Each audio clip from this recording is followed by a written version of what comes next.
ಕಾರ್ಮಿಕ ಇಲಾಖೆಯಲ್ಲಿ ಲ್ಯಾಪ್ಟಾಪ್ ಕಳ್ಳತನ ಪ್ರಕರಣ 26 ಆರೋಪಿಗಳು ಅರೆಸ್ಟ್.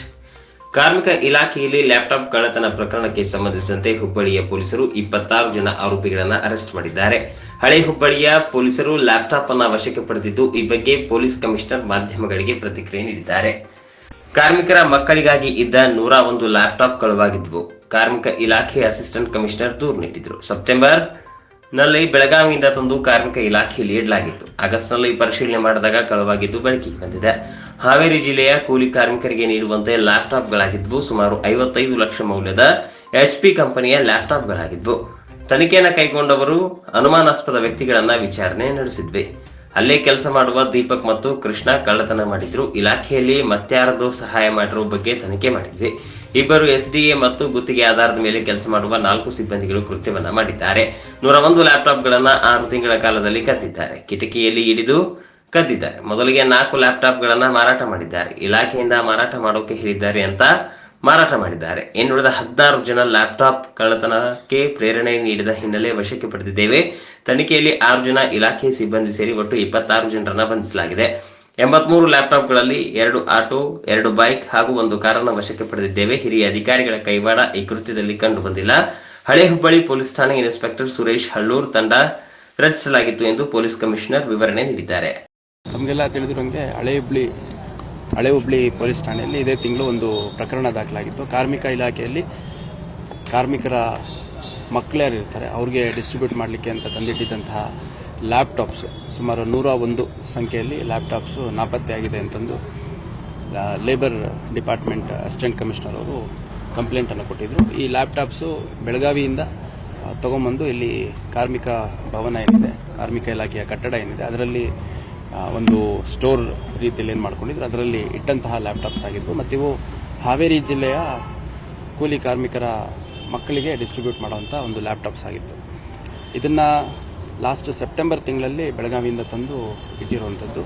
ಆಮೇಲೆ ಆಗಸ್ಟಲ್ಲಿ ಅವರು ಪರಿಶೀಲನೆ ಮಾಡಿದಂಥ ಸಂದರ್ಭದಲ್ಲಿ ಅವರ ಹತ್ತಿರ ಇರಬೇಕಾದಂಥ 250 ಲ್ಯಾಪ್ಟಾಪ್ಸಲ್ಲಿ 101 ಲ್ಯಾಪ್ಟಾಪ್ಸು ನಾಪತ್ತೆಯಾಗಿದೆ ಅಂತ ನಮಗೆ ಕಂಪ್ಲೇಂಟ್ ಕೊಟ್ಟಿದ್ದರು. ಇದರ ಮೌಲ್ಯ ಸರಿಸುಮಾರು 50ರಿಂದ 55 ಲಕ್ಷ ಅನ್ನುವಂಥದ್ದು HP ಕಂಪನಿಯ ಲ್ಯಾಪ್ಟಾಪ್ಸ್ ಇದಾಗಿತ್ತು. ನಂತರದಲ್ಲಿ ನಾವು ಪ್ರಕರಣ ದಾಖಲಾದ ತಕ್ಷಣ ಅನುಮಾನಾಸ್ಪದ ಮತ್ತು ಶಂಕಿತ ವ್ಯಕ್ತಿಗಳು ಯಾರ್ಯಾರಿದ್ದಾರೆ ಅವ್ರನ್ನೆಲ್ಲ ನಾವು ವೆರಿಫೈ ಮಾಡಿದಂಥ ಸಂದರ್ಭದಲ್ಲಿ ಅಲ್ಲೇ ಕೆಲಸ ಮಾಡ್ತಿದ್ದಂತಹ ಕೃಷ್ಣ ಮತ್ತು ದೀಪಕ್ ಅನ್ನುವಂಥ ಇಬ್ಬರು ವ್ಯಕ್ತಿಗಳು ಈ ಒಂದು ಲ್ಯಾಪ್ಟಾಪನ್ನು ಕದ್ದಿರುವಂಥದ್ದು ನಮಗೆ ತನಿಖೆಯಲ್ಲಿ ಕಂಡುಬಂತು.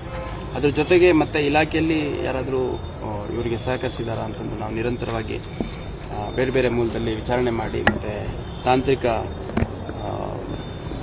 ಟೆಕ್ನಿಕಲ್ ಇನ್ಪುಟ್ಸ್ ಬೇಸಿಸ್ ಮೇಲೆ ನಾವು ಇನ್ವೆಸ್ಟಿಗೇಷನ್ ಮಾಡಿದಂಥ ಸಂದರ್ಭದಲ್ಲಿ ಇಬ್ಬರು SDAಗಳು ಇನ್ವಾಲ್ವ್ ಆಗಿರುವಂಥದ್ದು ಮತ್ತು ಇನ್ನಿಬ್ಬರು ಹೆಚ್ಚುವರಿ ಕಾಂಟ್ರಾಕ್ಟ್ ಬೇಸಿಸಲ್ಲಿರುವಂಥ ಸಿಬ್ಬಂದಿಗಳು, ಅವರ ಹೆಸರು ನಾಗರಾಜು, ಸುಭಾಷ್, ಶ್ರೀನಿವಾಸ್ ಮತ್ತು ದರ್ಶನ್ ಅಂತ, ಒಟ್ಟು 4 ಜನ ಸೇರಿದಂತೆ 6 ಜನ ಇಲಾಖೆಯಲ್ಲಿ ಕೆಲಸ ಮಾಡುವಂಥವರು ಈ ಒಂದು ಕೃತ್ಯ ಮಾಡಿರುವಂಥದ್ದು ಕಂಡು ಬಂದಿದೆ.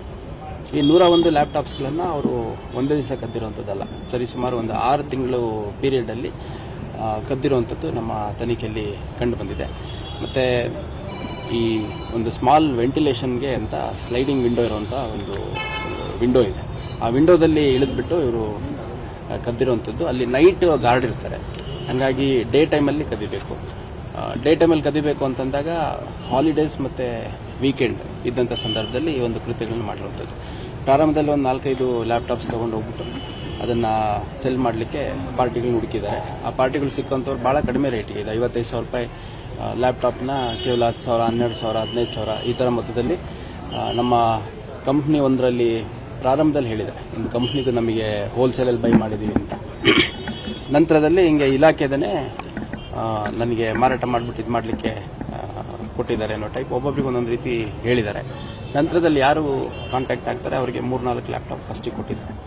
ಅದರ ನಂತರ ಆ 3-4 ಲ್ಯಾಪ್ಟಾಪ್ ಪಡ್ಕೊಂಡಂಥವ್ರು ಮತ್ತು ಬೇರೆ ಬೇರೆ ಕ್ಲೈಂಟ್ಸನ್ನು ಐಡೆಂಟಿಫೈ ಮಾಡಿಕೊಂಡು ಒಂದು ಪ್ರಾಪರ್ ನೆಟ್ವರ್ಕ್ ಟೈಪ್ ಮಾಡಿಕೊಂಡು ಯಾರು ಅಲ್ಟಿಮೇಟ್ ಬಯರ್ ಯಾರಿದ್ದಾರೆ ಅವ್ರನ್ನ ಐಡೆಂಟಿಫೈ ಮಾಡುವಂಥದ್ದು ಒಂದು ಪ್ರಾಪರ್ ನೆಟ್ವರ್ಕ್ ರೀತಿ ಮಾಡ್ಕೊಂಡಿದ್ದಾರೆ. ಮತ್ತು ಈ ಒಂದು ಫಸ್ಟ್ ಲೆವೆಲಲ್ಲಿ ಯಾರು ಈ 6 ಜನ ಎಂಪ್ಲಾಯೀಸಲ್ಲಿ 2 ಎಂಪ್ಲಾಯೀಸ್ ಇದ್ದಾರೆ, ಅವ್ರು ನೇರವಾಗಿ ಪಾರ್ಟಿಗಳಿಗೆ ಕೊಟ್ಟಿರುವಂಥದ್ದು.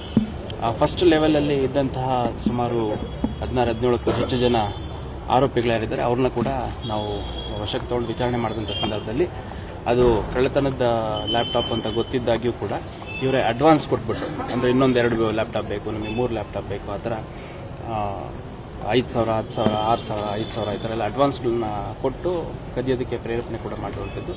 ಸೊ ಕ್ಲಿಯರ್ ಕಟ್ ಕೇಸ್ ಒಂದು 25-26 ಜನರ ಮೇಲೆ ಆಗುತ್ತೆ. ಸೊ ಆ ಎಲ್ಲರನ್ನೂ ಅರೆಸ್ಟ್ ಮಾಡಿದ್ದಾರೆ. ಮತ್ತು ಅವ್ರುಗಳಿಂದ ಫರ್ದರ್ 1-2 ಲ್ಯಾಪ್ಟಾಪ್ ತೊಗೊಂಡಿರುವಂಥವ್ರು ಕೂಡ ಇದ್ದಾರೆ. ಆ್ಯಸ್ ಎ ರಿಸೀವರ್ಸು ಅವ್ರುಗಳನ್ನೂ ಕೂಡ ಯಾರ್ಯಾರು ಅಂತ ಐಡೆಂಟಿಫೈ ಮಾಡಿದ್ದಾರೆ. ಒಟ್ಟು ಈ ತನಿಖೆಯಲ್ಲಿ 6 ಜನ ಇಲಾಖೆಯವರು ಸೇರಿದಂತೆ ಹೊರಗಿನ ಸುಮಾರು 20 ಜನ, ಅವರು ಹುಬ್ಬಳ್ಳಿ, ಧಾರವಾಡ ಮತ್ತು ಧಾರವಾಡದ ಹೊರವಲಯದಲ್ಲಿರುವ ಧಾರವಾಡ ಜಿಲ್ಲೆಯ ಕೆಲ ವ್ಯಕ್ತಿಗಳು ಕೂಡ ಇದ್ದಾರೆ. ಅವ್ರುಗಳನ್ನ ವಶಪಡಿಸ್ಕೊಂಡಿದ್ದೀವಿ. ಮತ್ತು ಇದರಲ್ಲಿ ಒಟ್ಟು 83 ಲ್ಯಾಪ್ಟಾಪ್ಗಳನ್ನು, ಒಂದು ಕೃತ್ಯಕ್ಕೆ ಬಳಸಿದಂಥ ಕಾರು, 2 ಆಟೋ, 2 ಬೈಕ್ ಸೇರಿದಂತೆ ಸುಮಾರು 50 ಲಕ್ಷಕ್ಕೂ ಹೆಚ್ಚು ಮೌಲ್ಯದ ಲ್ಯಾಪ್ಟಾಪ್ಗಳನ್ನ ನಾವು ವಶಪಡಿಸ್ಕೊಳ್ಳೋದ್ರಲ್ಲಿ ಯಶಸ್ವಿಯಾಗಿದ್ದೇವೆ. ಮತ್ತು ಭಾಳ ಕಡಿಮೆ ಸಮಯದಲ್ಲಿ ಮತ್ತು ಇಷ್ಟು ಕ್ವಿಕ್ಕರ್ ಇನ್ವೆಸ್ಟಿಗೇಷನ್ನು ಮಾಡಿರೋದ್ರಲ್ಲಿ ನಮ್ಮ ಓಲ್ಡ್ ಹುಬ್ಳಿ ಇನ್ಸ್ಪೆಕ್ಟ್ರು ಸುರೇಶ್ ಹೆಳ್ಳೂರು ಮತ್ತು ಅವರ ACP ಚಿಕ್ಕಮಠ ಅವರು, DCP ಕ್ರೈಮ್ ಮತ್ತು ಟ್ರಾಫಿಕ್ ಅವರು ಭಾಳ ಸಮಯ ಪ್ರಜ್ಞೆಯಿಂದ ಭಾಳ ತ್ವರಿತವಾದಂಥ ತುರ್ತಾದ ಗುಣಮಟ್ಟದ ತನಿಖೆಯನ್ನು ಮಾಡಿದ್ದಾರೆ ಅಂತ ಹೇಳಿ. ಹಿರಿಯ ಅಧಿಕಾರಿಗಳ ಇನ್ವಾಲ್ವ್ಮೆಂಟು ಇದನ್ನು ಕದಿಯೋದ್ರಲ್ಲಾಗಲಿ ಅಥವಾ ಮತ್ತು ಮಾರೋದ್ರಲ್ಲಾಗಲಿ ಅದ್ರ ಬಗ್ಗೆ ಇರುವಂಥದ್ದು ನಮಗೆ ತನಿಖೆಯಲ್ಲಿ ಕಂಡು ಬಂದಿಲ್ಲ. ಭಾಳ ಸ್ಪಷ್ಟವಾಗಿ, ಯಾಕೆಂದರೆ ಇದೊಂದು ಸಪ್ರೇಟ್ ಸ್ಟೋರ್ ರೂಮ್ ಟೈಪ್ ಇರುತ್ತೆ. ಆ ಸ್ಟೋರ್ ರೂಮ್ದು ಇನ್ಚಾರ್ಜ್ ಯಾರು ಇರ್ತಾರೆ ಅವ್ರುಗಳು ಅದನ್ನು ಬೀಗ ಹಾಕ್ಕೊಂಡು ಯಾವಾಗ ಬೇಕು ಅಂತ ಹೇಳ್ತಾರೆ ಕೊಡುವಂಥದ್ದು ಇತ್ತು. ಇಬ್ಬರು SDAಗಳು ಯಾಕೆ ಅಂತಂದರೆ ಅವರು ಈ ಒಂದು ಕೃತ್ಯ ನಡೀತಾ ಇರೋದು, ಇವ್ರು ಕಳ್ತನ ಮಾಡ್ತಿರೋದು ಇವ್ರ ಗಮನಕ್ಕೆ ಬರುತ್ತೆ. ಬಂದಾಗಿ ಕೂಡ ಅವ್ರ ಕಡೆಯಿಂದ ಸ್ವಲ್ಪ ಹಣವನ್ನು ಇಸ್ಕೊಂಡು ಆಯ್ತು ನೀವು ಮಾಡ್ಕೊಳ್ಳಿ, ಅದಾದಾಗ ನೋಡ್ಕೊಳ್ಳೋಣ ಅನ್ನೋ ಟೈಪು ಭರವಸೆಯನ್ನು ಕೊಟ್ಟಿದ್ದಾರೆ. ಹಾಗಾಗಿ ಇಬ್ಬರು SDAಗಳು ಮತ್ತು 4 ಜನ ಕಾಂಟ್ರಾಕ್ಟ್ ಬೇಸಿಸ್ ಮೇಲಿದ್ದಂಥ 6 ಸಿಬ್ಬಂದಿಗಳು ನೇರನವರ ಅವ್ರ ಪಾತ್ರ ಇರುವಂಥದ್ದು ಕಂಡುಬರುತ್ತೆ. ಮತ್ತು ಇಷ್ಟು 100 ಲ್ಯಾಪ್ಟಾಪ್ಸ್ವರೆಗೂ ಸುಮಾರು 6 ತಿಂಗಳಿಂದ ನಡೆದಿರುವಂಥ ಕೃತ್ಯ, ಇದನ್ನು ಗಮನಿಸೋದ್ರಲ್ಲಿ ಹಿರಿಯ ಅಧಿಕಾರಿಗಳು ವಿಫಲರಾಗಿರ್ಬೋದು. ಇದನ್ನು ಸಂಬಂಧಪಟ್ಟ ಇಲಾಖೆಗೆ ನಾವು ತನಿಖೆಯ ಪ್ರಗತಿಯನ್ನು ತಿಳಿಸಿದಂಥ ಸಂದರ್ಭದಲ್ಲಿ ಅವರೇನು ಕ್ರಮ ತಗೋಬೋದು. 83 ಲ್ಯಾಪ್ಟಾಪ್ ಆಗಿದೆ ಔಟ್ ಆಫ್ 101. ಇನ್ನು ಉಳಿದದ್ದು ಕೂಡ ಅದರಲ್ಲಿ ಏನಾಗಿದೆ, ಇವನು ಆರೋಪಿಗಳು ಹೇಳುವಂಥದ್ದು ಮತ್ತು ಯಾರದನ್ನು ಕೆಲವು ಇದರಲ್ಲಿ ಪ್ರಮುಖವಾಗಿ ಕೆಲವು ಆರೋಪಿಗಳು ಒಬ್ಬನೇ ಆರೋಪಿಗೆ 10, 12, 8 ಈ ಥರ ಎಲ್ಲ ಲ್ಯಾಪ್ಟಾಪ್ಸನ್ನು ಕೊಟ್ಟಿರುವಂಥದ್ದಿದೆ. ಅವ್ರು ಹೇಳೋ ನಂಬರ್ ಇವ್ರು ಹೇಳೋ ನಂಬರಲ್ಲಿ ಸ್ವಲ್ಪ ವ್ಯತ್ಯಾಸ ಇದೆ. ಇವ್ರು ಕೊಟ್ಟಿರೋರು ಹೇಳ್ತಾರೆ ನಾನು 10 ಕೊಟ್ಟಿದ್ದೀನಿ ಅಂತ, ಇಸ್ಕೊಂಡಿರೋರು ಹೇಳ್ತಾರೆ ನನಗೆ 6 ಕೊಟ್ಟಿರೋದು ಅಂತ. ಸೊ ಅವೆಲ್ಲ ಟೆಕ್ನಿಕಲಿ ಕೂಡ ಪತ್ತೆ ಮಾಡಲಿಕ್ಕೆ ಸಾಧ್ಯ ಇದೆ. ಇನ್ನು ಉಳಿದಂಥ ಲ್ಯಾಪ್ಟಾಪ್ಸ್ ಎಲ್ಲಿದ್ದಾವೆ ಅನ್ನೋದು ಆದಷ್ಟು ಬೇಗ ಪತ್ತೆ ಮಾಡ್ತಾರೆ. ಸರ್, ಕೆಲವೊಂದು ಖಾಸಗಿ ಹೋಟೆಲ್ಗಡೆ ಲೇಟ್ ನೈಟ್ ಪಾರ್ಟಿ ನಡೆಯುತ್ತೆ. ಸೊ ಅಂತ ಇದ್ರ ಮೇಲೆ ಮೊನ್ನೆ ಒಂದು ವಿಡಿಯೋ ವೈರಲ್ ಆಗಿತ್ತು. ಕೆಲವೊಂದು ಏನು ಕ್ರಮ ತಗೊಂಡು ನಮ್ಮ APMC ಪೊಲೀಸ್ ಠಾಣಾ ವ್ಯಾಪ್ತಿಯಲ್ಲಿರುವಂತಹ ಒಂದು ಹೋಟೆಲ್, ರಾಯಲ್ ರೀಡ್ಸ್ ಅಂತ ಒಂದು ಹೋಟೆಲ್ ಇದೆ. ಆ ಹೋಟೆಲಲ್ಲಿ ನಿಯಮ ಬಾಹಿರವಾಗಿ ಸಮಯ ಏನು as per the permission, license permission ಇದೆ, ಆ ಸಮಯ ದಾಟಿ ಅಲ್ಲಿ ತಮ್ಮ ಎಸ್ಟಾಬ್ಲಿಷ್ಮೆಂಟನ್ನು ಓಪನ್ ಇಟ್ಟಿರುವಂಥದ್ದು, ಮ್ಯೂಸಿಕ್ ಸಿಸ್ಟಮನ್ನು ಪ್ಲೇ ಮಾಡಿರುವಂಥದ್ದು, ಪಾರ್ಟಿಗಳನ್ನು ಆಯೋಜನೆ ಮಾಡಿರುವಂಥದ್ದು ಮತ್ತು ಎಕ್ಸೈಸ್ ಸೇಲ್ಸ್ ಮಾಡುವಂಥದ್ದು.